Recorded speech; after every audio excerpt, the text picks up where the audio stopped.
Susanna, and I'm just going to kickstart off tonight's webinar. So we're going through our mental health and wellbeing masterclass with our great selection of panelists and authors today. Just before we begin, I'll just start with an acknowledgement of country. So we formally do this acknowledgement to show our awareness of, whilst providing our respects to the traditional custodians. We gather today physically dispersed but virtually connected. In the spirit of reconciliation, Cengage acknowledges the traditional custodians of country throughout Australia and their connections to land, sea and community. We pay our respects to elders past, present and emerging, and we extend that respect to all Aboriginal and Torres Strait Islander peoples today. And then if we go to the next slide, just a little bit of housekeeping. So this webinar is being recorded. The recording and slides will be sent out next week to everyone who's registered. If you did have any questions, please just use the Q&A function rather than the chat, so we just don't miss any questions. If you attend the webinar in full, your complimentary copy of your chosen text will be sent out after the books are published in September. And then if you do have any questions about Fit for Life, please contact us at ost.secondary@cengage.com, and we'll be able to answer any of your questions there. These are our lovely covers for both levels 7 and 8 and 9 and 10. And then I'm going to pass over to Rob, who's going to kickstart tonight's masterclass. So thanks for joining, everybody. And thanks, Susanna. You're going to be hearing from 3 authors and not a lot from me, but if you can go to the next slide, please. Essentially, I'm really proud of the team that I've coordinated. It is very much an Australian-based group of authors. I think the only state that we don't have authors from South Australia and the Northern Territory and the Australian Capital Territory as well. But essentially, it is very much an Australian-based writing team, which has been a real pleasure to be coordinating. I really look forward to teachers and students engaging with the new Fit for Life series. I think with the new Australian curriculum provides a greater sense of purpose and certainly a greater links to communities. And as health and physical educators, there's been a big emphasis placed, or a larger emphasis placed, on the physical activity part of it. I'm really excited, and I'll introduce David Backer. I'm really excited about his activities and his missions, and we'll talk about some of his missions. It sounds like we're going to Mars, but we'll talk a little bit more about David's mood missions later on. But certainly, I'll tell you a little bit more about David and Claire. The 2 chapters are real standouts. Claire Stonehouse's chapters are on puberty, sexuality, gender, and positive and respectful relationships.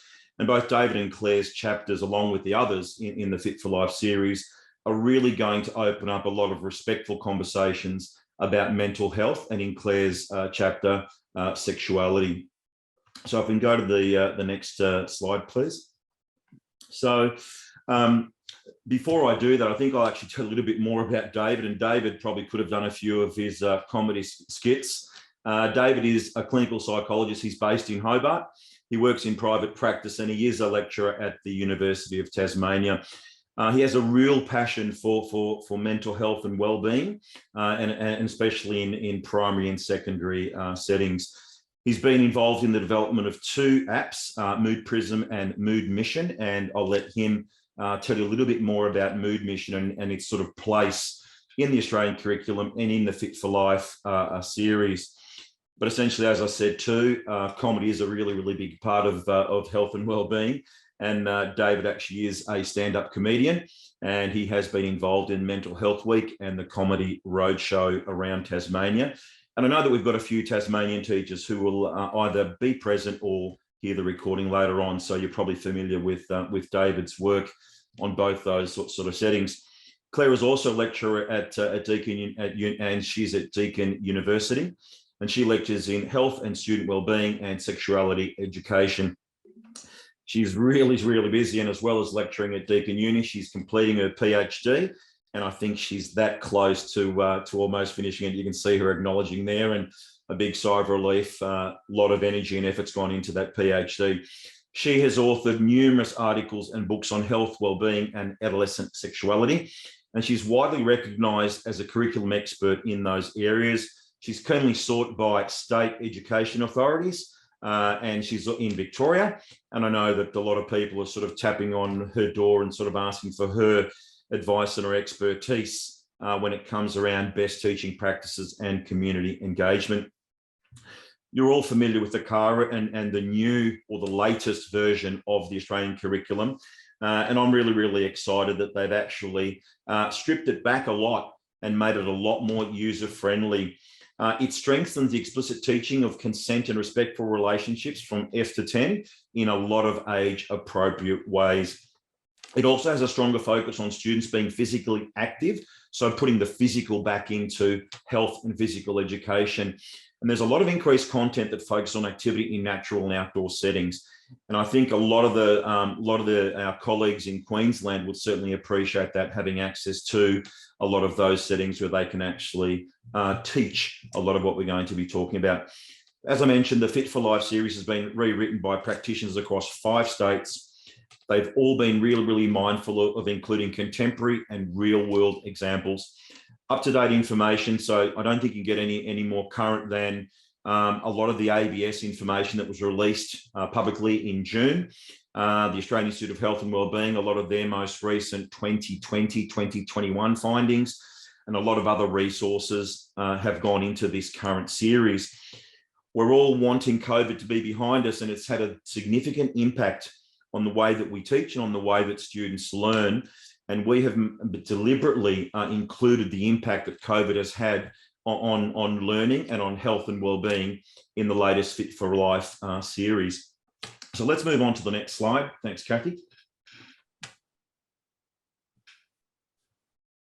So integral to health and physical education is the acquisition of movement skills, starting all the way back from foundation years, going all the way through to not just year 10 or level 10, but all the way through students' time that we have them in our classrooms. There's lots of concepts and strategies that will enable students to participate in a range of physical activities confidently and competently. One of the strengths of Fit for Life is that it actually encourages students from a strength-based foundation, and both Claire and David will talk a little bit more about their specific areas in both the 7 and 8 and 9 and 10 texts. So it actually develops knowledge and understanding and skills that's going to build their resilience. It really is important that students have a strong sense of self, have satisfying relationships and positive and respectful relationships, and Claire will unpack that very, very shortly. But behind all that and underpinning it is really decisions that students make that are health enhancing, both in relation to their health and their physical activity. And there's a strong emphasis on health literacy and physical literacy throughout the whole series as well. So hopefully you'll enjoy that when you're actually looking through some of the samples. So next one, Kathy, please. CARA actually found that we teach students who come from diverse backgrounds. So 25% of Australian students have English as a second or additional or dialect. 19% have adjusted learning needs, and 10% are either gifted and talented.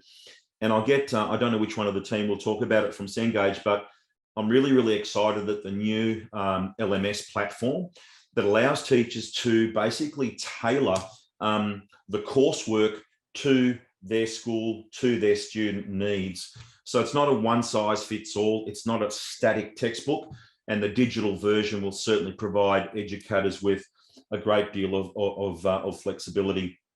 Also to cater for learners' diverse needs is the fact that the communication of pedagogy and technology will support the way that students receive the information in terms of health and physical education.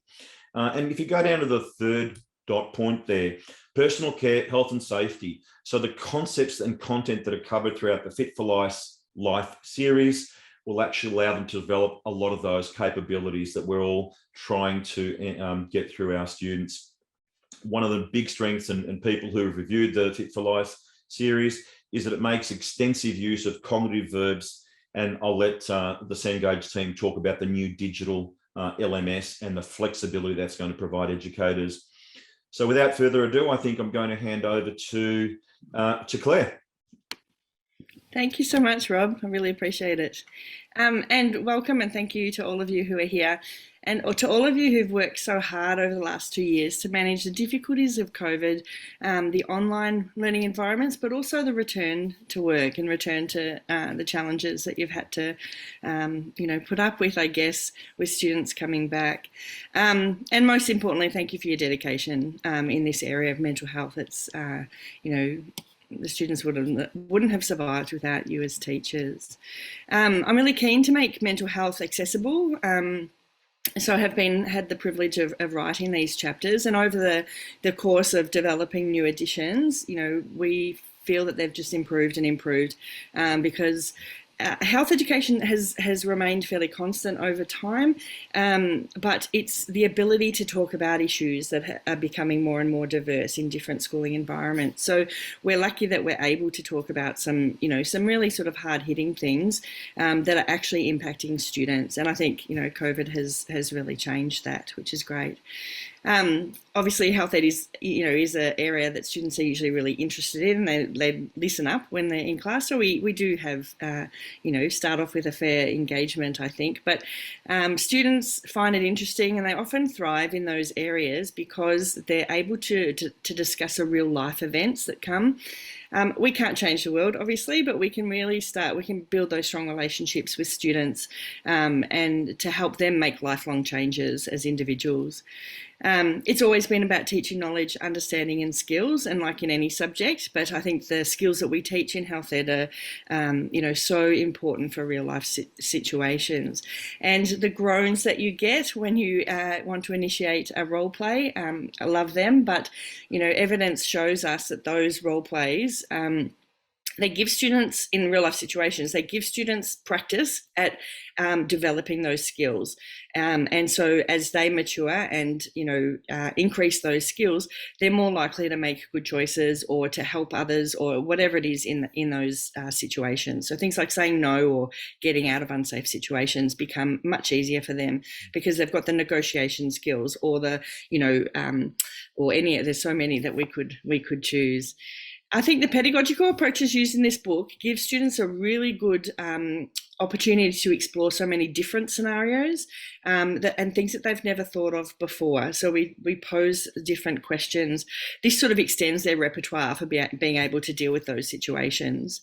And mental health, granted, is a topic that sometimes can be really difficult to broach. So I think this textbook and the workbook gives you and the students really practical ways of thinking about situations, again, in real life. And it challenges students to think outside the box, just to raise sort of new and interesting ways of thinking about things.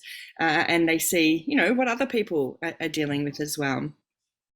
In this new update, there's even more opportunities to engage in more open discussions with your students about mental health and, sort of really working on that, trying to dissipate that stigma that's attached to this topic area. We as health ed teachers are such a key resource for our students, and sometimes we're the only ones that are openly discussing these topics. So if there's things that they want to talk about, it's us who do it. Can I please have a change of slide, please? Thank you. So as Rob said, the impact of COVID has been an incredible, and particularly in the health and phys ed area, very difficult to do those really relationship building, active sort of pedagogical approaches that, we now understand how important they are for students because they've been missing out on them. We know research points to, increased psychological distress for students. And as part of that, we've obviously done our job in a pretty good way because young people are accessing helplines like never before. So they do have a good understanding about where to go to for help, which is fantastic. But we still have to deal with that psychological distress that's continuing. We also know that there's decreased feelings of social connectedness. So students, there's more students who are not attending school. So we understand about attendance and trying to get students back as soon as we can. And then obviously we can help when they're there. So the statistics around COVID-19 have really sort of had an impact on how we sort of move forward, I guess. And while some of the effects of COVID-19 are emerging, it's important to note that the full impact is so complex and not yet fully understood. I think we're going to be dealing with this for years to come, particularly in the mental health side. COVID-19 can also be dynamic, so outcomes can change quickly, so like our mental well-being and connectedness. And then when conditions change, you can have a quick sort of change in student attitudes or behaviour, such as introducing or easing restrictions. And here in Melbourne, we've just had, a mask. The government is talking about people wearing masks indoors and at school. So, that can have an impact on how students react. Next slide, please, Kathy. So the government has made a real commitment to address mental health in our school communities as a priority, and particularly with the increased challenges the pandemic has left. So we expect to hear a lot more about how they're going to support mental health in schools. But obviously we have the curriculum. So thanks, Kathy. So the propositions take on even more importance as we've learned how important those personal relationships are with students and being deprived on them, I guess, during the pandemic.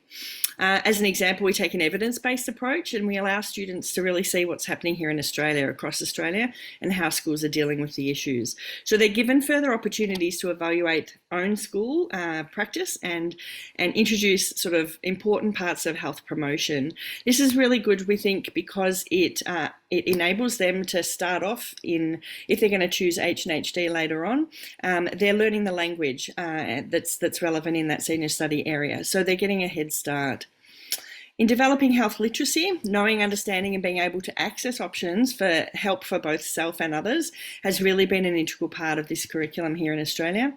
We take a strengths-based approach to the text and opening up opportunities and possibilities of places of help and assistance for students. I think accessing the right kind of help is also important, and again, by using those real life scenarios. The scenarios are scaffolded throughout the chapters to consider various implications that increase and get more difficult as the situation goes on.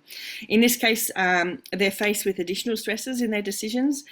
So if they may be having to deal with their own sort of sometimes even conflicting emotional reactions of other people, but also in some cases potential resistance to accessing help and what they can do to get around that. Thanks, Kathy. As always, the Fit for Life series is committed to providing recent, relevant and engaging pedagogical approaches, and these that address requirements for diverse learners, as Rob said. Regardless of the diversity, students in this text and workbooks are presented with multitude of different examples to promote inclusion. It's one of the drivers of our work in this series. Again, real life scenarios are presented, and it allows students to contemplate and critique current practices that perhaps maybe aren't being very diverse, and to think about how that they can change and they can have an impact, in their world and community.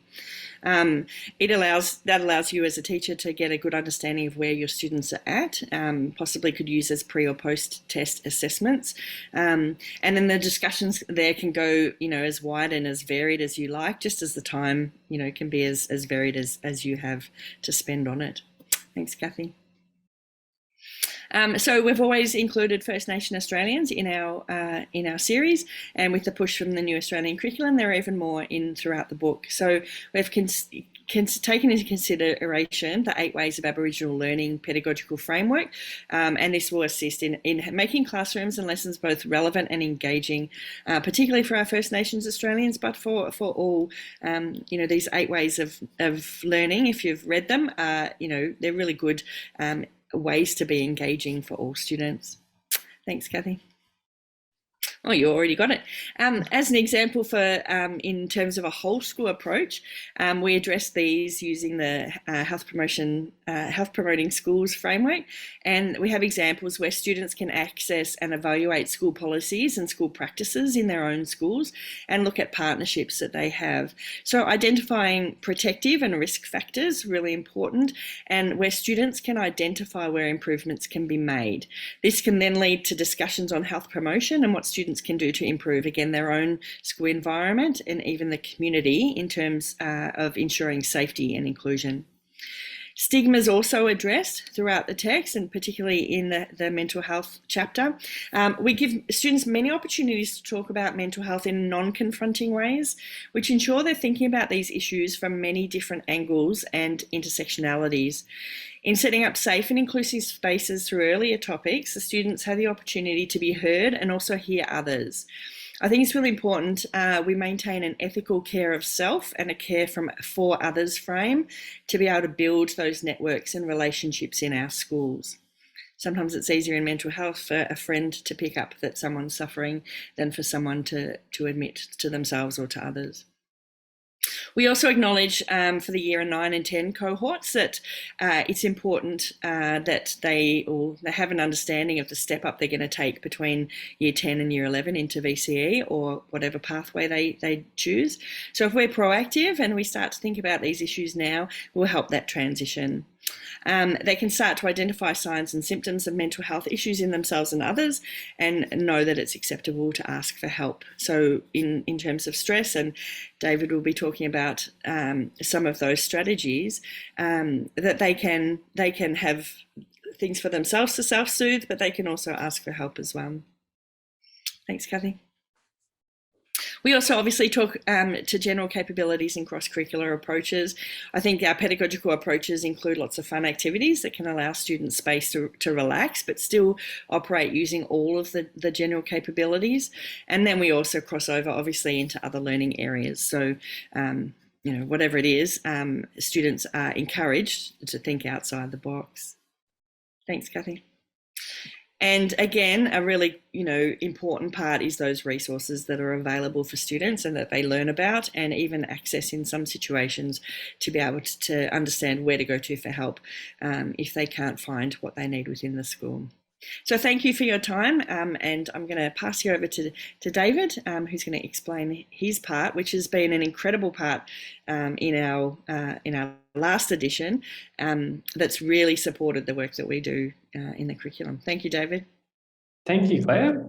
I suppose, as Rob mentioned before, my name's David. I'm a clinical psychologist working down in Tassie, and I'm also the founder of Mood Mission, which is an app for mental health. Basically, I have the privileged position of being able to contribute to Fit for Life in these wellbeing check-ins. So there are a couple of wellbeing check-ins every chapter through the book, and they're all basically translations of things that we know work in the psychological therapies, translations of things that have been taken from the Mood Mission app as well. So to give you an idea of how Wellbeing Check-in works, I'll show you how Mood Mission works. The Wellbeing Check-in is kind of like just a book version of a mission that you'd find in Mood Mission. So if we want to go to the next slide, thanks, Kathy. So this is Mood Mission. It's an iPhone app for iOS and Android. Next one, thanks. When you open Mood Mission, you first say how you feel. Basically, either you're feeling low or you're feeling anxious or something else. We're trying to make it really simple and easy to use at this end of the app. And then, thanks, Kathy, you rate how you feel on a scale out of 10. How bad is it? Next one, thank you. And then you get a little bit more information about whether you're having thoughts, feelings, behavioural responses, or physiological responses relating to that distress. And that's based on that cognitive behavioural therapy model, which we outline a lot throughout the book in these wellbeing check-ins. Then, after doing that, you're presented with a list of 5 options of missions. So these are short, easy to do activities that most people can do in most settings. If we want to see some of those, there's exercise there. There's some mindfulness meditations, courtesy of Smiling Mind, which is another terrific app that you might be familiar with. There's also some other out of the box kind of missions that we know do actually help improve mental health, like this one, which is dancing. But there's heaps of them. Kathy, if you want to go next, there's over 200 of these different missions contained within Mood Mission, and the app intelligently selects 5 that it believes will be a good fit for you. So if we want to go next, thanks. So yeah, after you finish your mission, you again rate how you feel and whether it was helpful or not. Hopefully it was good. And Mood Mission uses that information in a machine learning algorithm, a bit like your Netflix queue, to tailor further missions that you'll get in the future. There's also gamification built into the app, so you'll get sort of rewards as you go, and a little feature to prompt further help seeking if that's required. So it can detect if maybe the distress is a bit high and maybe there are some signs of clinical supports that are necessary, and prompt users to go and use those. Thanks. Yeah, so we're really proud in being able to do a lot of research on the app, which I suppose has informed a lot of the work that we've done with Fit for Life as well. First off, we published this paper on the development of the app, and if you want to go to the next slide, thanks, Kathy. We found that compared to other health apps, the Mood Mission interactive interface was, sort of outperformed other health apps on those norms, which we were really excited about. Next slide, thanks. We also did a study just looking at people who downloaded the app naturally without any prompting or without being recruited into a study, and they experienced improvements in mental well-being dependent on their app engagement. And also we found mediated effects on depression and anxiety as well as mental well-being too. And we also did a randomized controlled trial. So randomized controlled trials are kind of like the gold standard of any intervention like this. And we completed one of those. Thanks, Kathy. And found that, yeah, it outperformed other mental health apps that are available, as well as a waitlist. So yeah, we sort of are really proud of the fact that we've got an app which is a social enterprise that is evidence-based and has evidence to back it up too, and that we've then been able to use that in a different format in this book. Thank you. Yeah, and also so that there's some more research going on. Don't worry, we're doing more research. There's even more research being published as we go, which is fantastic as well, to be able to continue to contribute to a developing area. Great, thanks. Great, thank you, David. So hi everyone, I'm Kathy. So apart from progressing the slides today, I work with the content team here at Cengage and have been privileged to work with the amazing Health and PE team on the Fit for Life series. So I'm just going to talk to you a little bit about Nelson MindTap. So Nelson MindTap is our latest update. It's our new digital solution.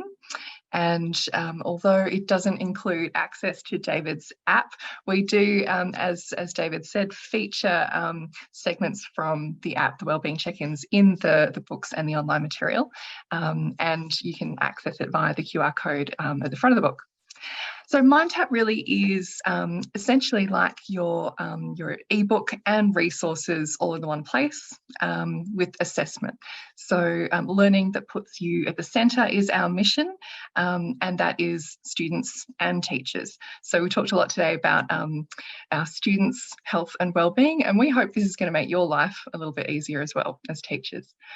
So as well as the access to our e-text, there's just a whole lot of really engaging multimedia materials packed into each course, particularly this one with some amazing animated videos and guided meditations, access anytime, anywhere. So we've come to expect that now with online materials, but it is really useful for students in terms of the annotation tools, all of the study tools that are built into the platform as well. So it really is designed to kind of build confidence as students progress through their reading and their assessments.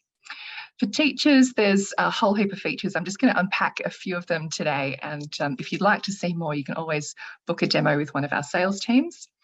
One of the things I do want to talk about is it's a different approach to how we have been able to provide our digital resources in the past.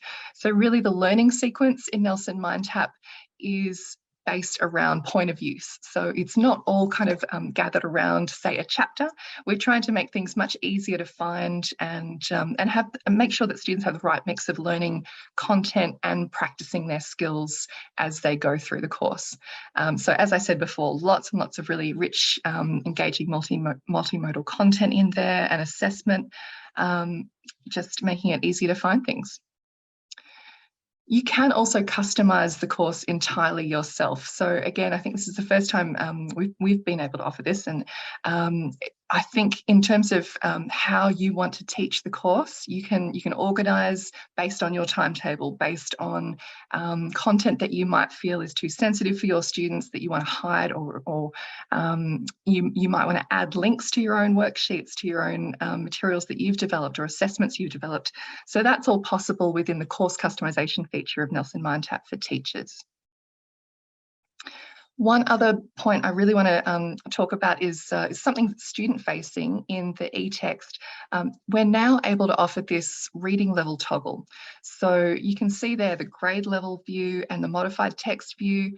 That's the core narrative of the student text that is able to be viewed and read by students at a grammatically simplified version. So it still retains all of that prescribed content knowledge that students need to know. So you can see there that highlighted glossary term, state of matter, that all is retained, but the sentence structure, the syntax, it's all just it's an easier way to read, and hopefully makes it a lot more accessible for students, particularly at that year 7 to 10 area. Another really powerful feature is gradebook. So in MindTap, we do have, as I mentioned, the pre-tests and post-tests and quizzes throughout. All of that data feeds into gradebook. So it's a bit of a dashboard that gives you real-time access to monitoring how your students are going, and you're able to actually go in and grade any non-auto marking assessments as well. And so anyway, you can.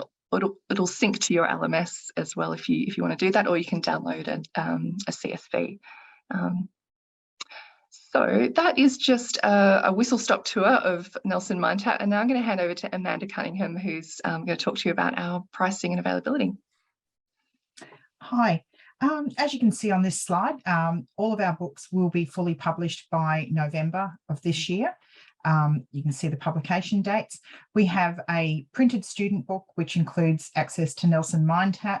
We also have a printed workbook, and there is also a value pack, which includes the student book, workbook, and access to Nelson MindTap. The other part is also, if you just prefer digital only, we have a Nelson MindTap digital offer, which lasts for 26 months and is at $49.95. Next slide, please, Kathy. So to experience the customization of our course, we'd like to invite you along to have a trial where you can also invite other teachers from your school and also invite your students to participate in a trial. So please use the link on this slide to contact us for a demo. If you'd like to also have access to our trial, or if you'd like to also find out about our page proofs. Our uncorrected page proofs should be out in the vicinity of next week, so you should be able to start looking at these fantastic books. Thanks for joining us, and if you've got any questions, please ask. So if anyone does have any questions, please pop them in the Q&A. I've also opened the chat, and you can see the links to the sample form and the demo form for both Nelson MindTap and the page proofs. But please, if you do have any questions, you can pop them in the Q&A and we can make sure they get answered.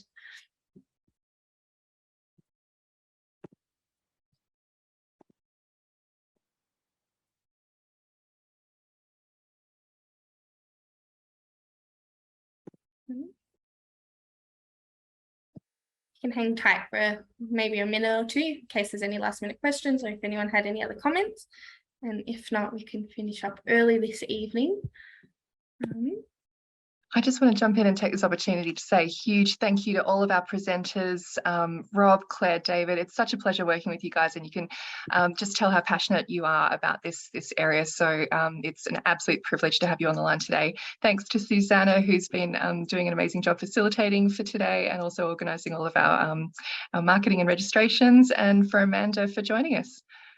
We hope you've all, taken a few things out of today, and we can't wait to showcase the rest of the series. So, yeah, do book a demo or grab a review copy of the page proofs, and we can't wait to hear what you think. Thank you, everyone. Thank you. Thank you. Thanks a lot. If there's no more questions, I am going to stop today's session. So thank you again, and the recording and the slides will be sent out within a week. Thank you, everybody.